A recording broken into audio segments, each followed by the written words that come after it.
میرے بابا تو اتنا بتا دے مجھے، یہ حقیقت ہے یا کوئی الزام ہے؟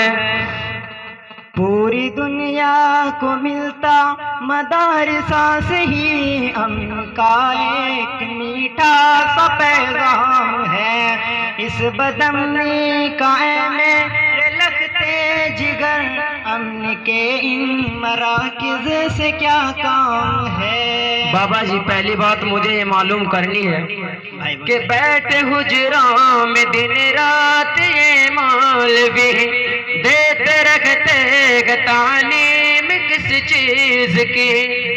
ایک نگاہ بصیرت سے یہ مولوی دشمنوں سے بھی کر لیتے ہیں دوستی، گمراہوں کو دکھا دیتے ہیں راستہ، سرکشوں کو دکھا دیتے ہیں بندگی۔ مدرسے ہم کو لگتے کہ کیوں اجنبی، آپ جاتے نہیں مدرسے میں کبھی، اس لیے درس گاہوں سے نفرت ہوئی، ننھے منھے بچے سر جھکائے ہوئے روز شب کرتے ہیں حفظ قرآن کی، روز شب کرتے ہیں حفظ قرآن کی۔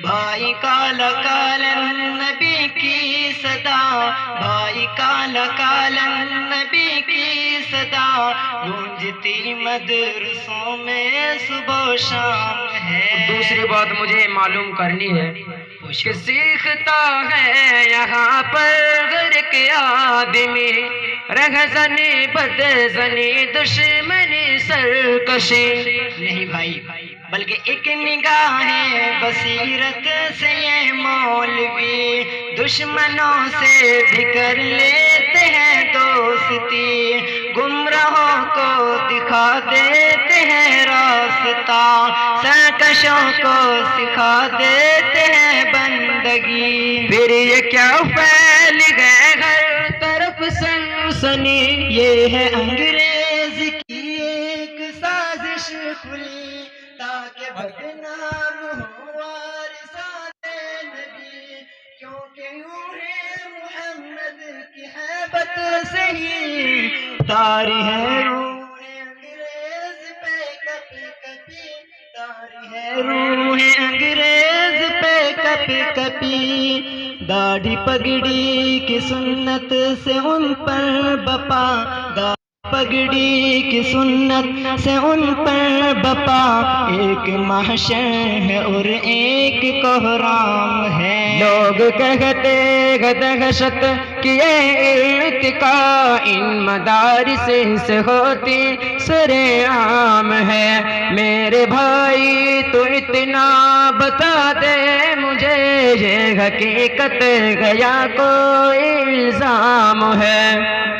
حکمرانوں بس ایک مہربانی کرو، ان فقیروں سے مت چھیڑ خانی کرو، جن کے نیچے فرشتے بچھاتے ہیں پر، ان فقیروں کی تم قدردانی کرو۔ میرے بھائی مجھے اب ذرا یہ بتا، یہ مدارس بھلا کب کی ایجاد ہے؟ اور حافظ عناصر سے بھی کہہ دو تم، کیونکہ تینوں کا لہجہ ہمیں یوں لگا جیسے تم کو ہوا کوئی الہام ہے۔ السلام علیکم۔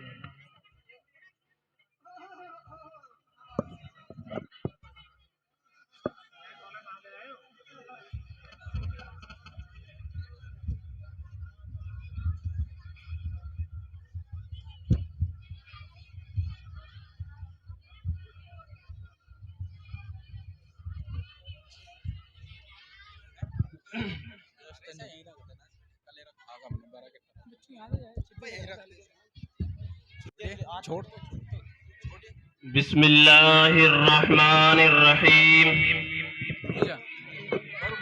الحمد للہ الحمد لله نحمده ونستعينه ونستغفره ونؤمن به ونتوكل عليه ونعوذ بالله من شرور أنفسنا ومن سيئات أعمالنا من يهده الله فلا مضل له ومن يضلله فلا هادي له ونشهد أن لا إله إلا الله وحده لا شريك له ونشهد أن سيدنا وحبيبنا وشفيعنا وسندنا محمدا عبده ورسوله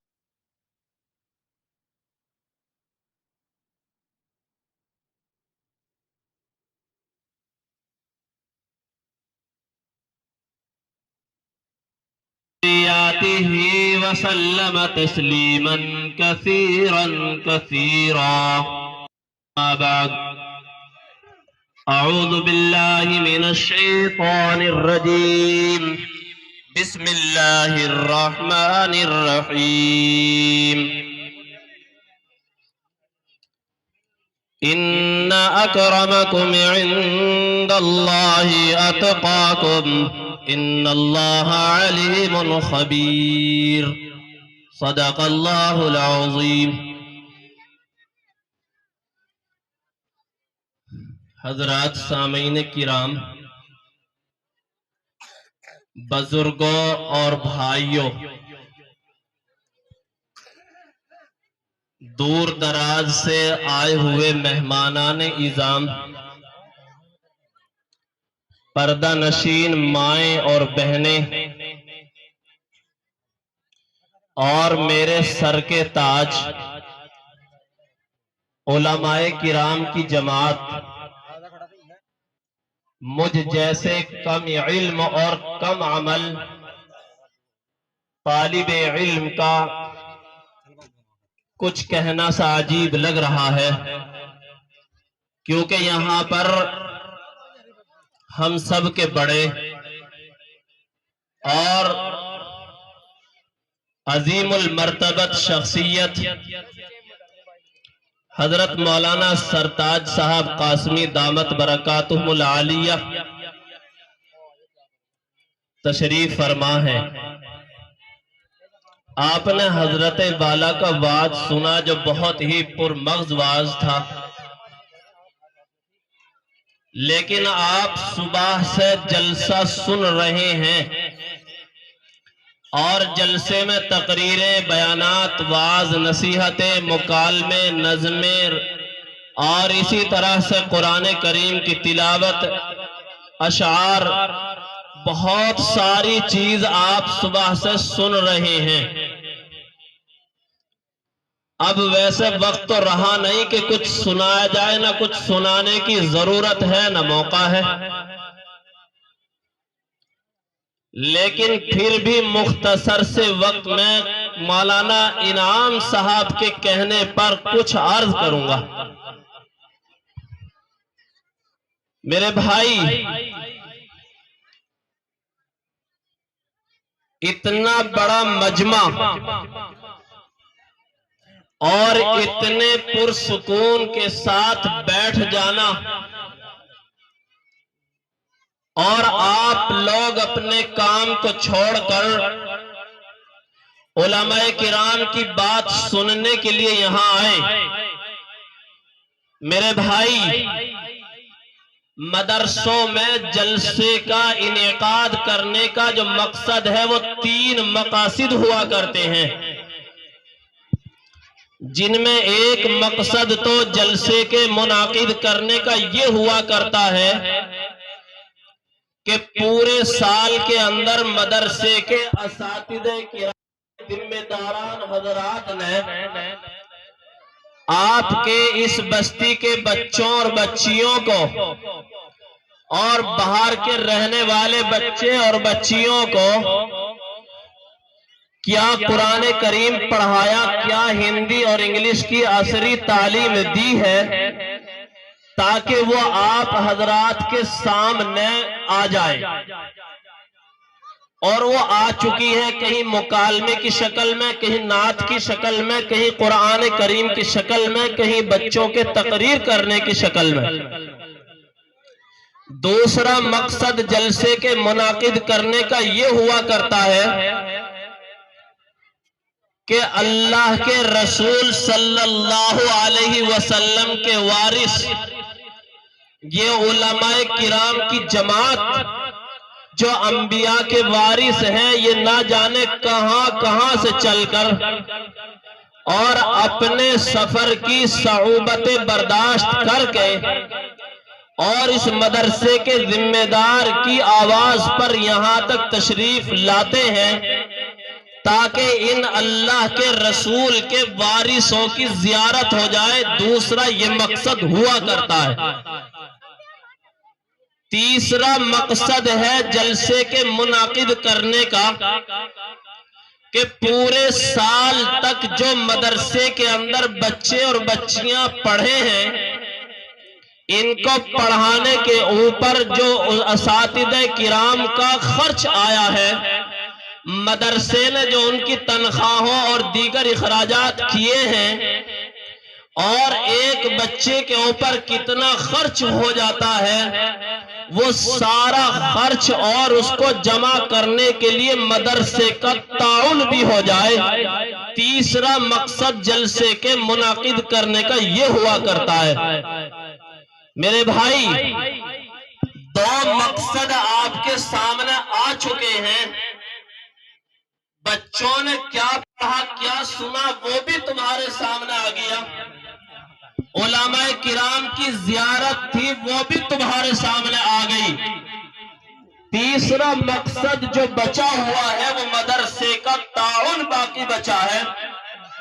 میں پچھلی سال 2 سال پہلے بھی اس محبوب ادارے میں آیا، لیکن وقت کی قلت کی وجہ سے آپ لوگوں سے اپنی معروضات نہیں کر سکا۔ بہت مختصر سے وقت میں نے تھوڑی سی بات آپ کے سامنے کی تھی، جس کے لیے میں نے یہ بھی وعدہ کیا کہ زندگی بخیر رہی تو آئندہ اس کی پھر تلافی ہو جائے گی کسی موقع پر۔ لیکن قضاء الہی پورے 2 سال کوئی ایسے مواقع نہیں ملے کہ کسی موقع پر آ کر اس کی تلافی کی جاتی، مگر اللہ کا حکم تھا کہ اس بار پھر جلسے میں آپ کے سامنے حاضری کا اتفاق ہوا۔ میرے بھائی، میں نے قرآن کریم کی آیت کریمہ کا ایک چھوٹا سا ٹکڑا تلاوت کیا، جس کے اندر اللہ رب العزت ارشاد فرما رہا ہے کہ بلا شبہ میرے نزدیک وہ شخص بڑا ہے جو متقی اور پرہیزگار ہو۔ میرے بھائی، اللہ رب العزت قرآن کریم کے اندر صاف فرما رہا ہے کہ میرے نزدیک وہ شخص بڑا ہے جو متقی اور پرہیزگار ہو۔ اللہ کے نزدیک کوئی عمر والا بڑا نہیں، کوئی یوں کہے کہ میرا بہت اونچا اور بڑا خاندان ہے تو اللہ کے نزدیک وہ خاندان والا بھی بڑا نہیں۔ اگر کوئی یوں کہے کہ میں بہت بڑا مالدار آدمی ہوں، بہت سارے مرتبے اور عہدے میرے پاس ہیں، میں سب سے بڑا انسان ہوں، تو اللہ کے نزدیک وہ بھی کوئی بڑا نہیں ہے۔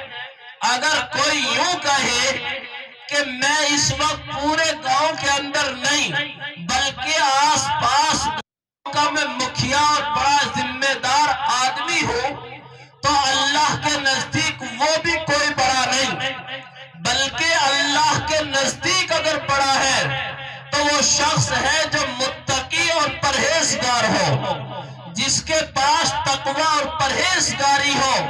میرے بھائی، چاہے وہ کسی بھی قبیلے کا رہنے والا ہو، چاہے وہ کسی قوم اور برادری کا رہنے والا ہو، چاہے وہ کسی بھی بستی اور شہر کا رہنے والا ہو، چاہے وہ کسی بھی عہدے پر نہ ہو، اس کے پاس چاہے کوئی مالداری بھی نہ ہو، لیکن اس کے پاس تقوی اور پرہیزگاری ہو، تو اللہ کے نزدیک وہ وہ شخص بڑا ہے متقی و پرہیزگار انسان۔ میرے بھائی، یہ ہماری بھول ہے، یہ ہمارا خود سوچنے کا ایک معاملہ ہے کہ ہم یوں